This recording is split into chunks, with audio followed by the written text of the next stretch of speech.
Anyway, it's a big fight this weekend, and this is what happened when myself and Jay caught up with Tyson Fury about an hour and a half ago. Tyson, thanks so much for joining us live on the Sports Bar. Firstly, how excited are you about the fight on Saturday night? Very, very excited. I can't really wait now. It's finally arrived, and I'm really looking forward to getting this moment in. And it's my time to shine, my time in the sun. You know, I've put about as much pressure as anybody could have on myself, so it's my time to go out there and prove that I'm number one. How is the training going? Is it all done with now? Are you as far as you can go before you get into that ring Saturday night? Yeah, we finished training really last week, and we just done a bit of loosening out, a bit of pad work over the last few days. So just been relaxing, taking it easy, enjoying the fight week, and doing plenty of media stuff and talking about the boxing. Tyson, most people that I've spoken to and read about and listened to have said that he's going to win it, but your age is a massive factor here, isn't it? Well, one would think so, most definitely. I definitely think that the age factor has something to play in this fight. You know, because there's a saying for a reason that every good dog has its day. You know, if age wasn't a factor in sports, then we'd have 50-year-old champions and football players would be going on until they were grey and long-headed grey hair and all that sort of stuff. So it doesn't fit too well to what everyone's saying. And at 39, 40, I'm 12 years younger than he is. I'm more ambitious, bigger, taller, heavier, faster, stronger. Every department, I outweigh him. So if that's anything to go by, then I should be a winner. But maybe not. It might not be anything to go by at all. I might get chinned in 10 seconds. Well, we just don't know until we watch the fight. Well, listen, we hope not. We're massive fans of yours, Tyson. We really are. And we're very excited to join our show tonight. And I have to be honest, I've seen Klitschko interview a few times now, and I think you've got him worried. I think you are a boxer he has never, ever faced before. Well, I would most definitely agree with you on that one, because reasons being, I've watched a couple of his interviews myself, and he seems to not know what's coming. He doesn't know if I'm going to be acting like a clown, doesn't know if I'm going to act up, he doesn't know if I'm going to go crazy, he doesn't know what to expect, aggressive, nice.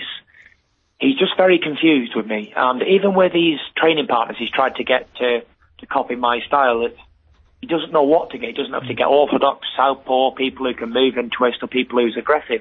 So it's very hard for him. He's even admitted it's very hard to prepare for somebody like me. Are you nervous at all? I've seen you every day, I think, interviewed on Sky Sports News, and about 2 or 3 days ago, you were suited and booted, and you were saying that you didn't really know what to expect or what to think about every day now leading up to the fight, and that you were slightly nervous. Is that still the case? No, I was joking. I was trying to give Klitschko some confidence so he didn't pull out the fight, basically. What would I have to be nervous about a 40-year-old granddad for? Tyson, when I first saw you, you were on Channel 5, and you looked a little cumbersome. You didn't look like that you were that quick around the ring. But I look at you now. It looks like it's a totally different fighter. When did you make that transition, and was it planned, and how much work has gone into it from the fighter I first saw to the fight you are now? Well, the fighter you first saw maybe had 10 fights, 11 pro fights. And now I've had 24 pro fights, and probably about 5 or 6 years on down the line. And, you know, anybody in a professional game improves over a period of time. It's called experience. You know, when you've got a young novice professional, in any sport, obviously they're going to come on later on in their career. That's why you get young football players into the clubs early, and the bit older they get, the better they become, and they become into their prime. And you'll see a kid that maybe you didn't think was going to be that good, and then the next minute you see him, he's going past everybody and scoring loads of goals. Let me ask you just quickly then, I know you're busy, about the fight. Is it going to be quick? Are you going for an early stoppage? Do you think it will go to points? How do you see it progressing throughout the 12 rounds, if at all it does go that far? To be honest, I'll tell you as it is. I'm going to try and land on him as soon as possible. Whether it's in the first round, second, third, I'm not going to be hesitating about his power or his experience. I'm going to go in there, show him no respect at all, and just get stuck right into him.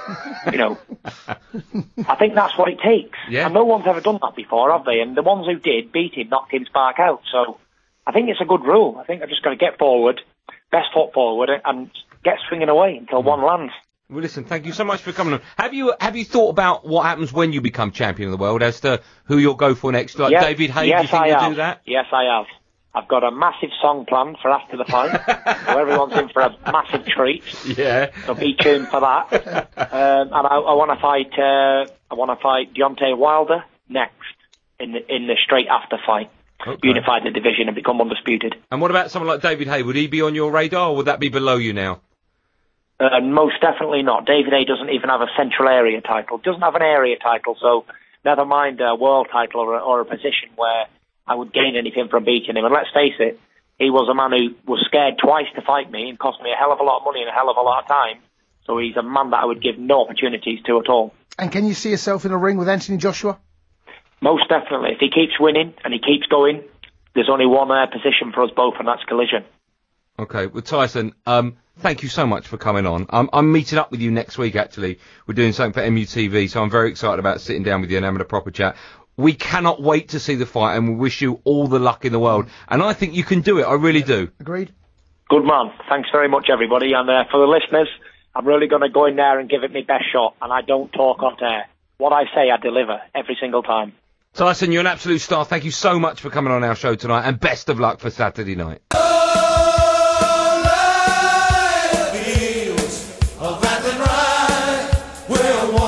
We watched the small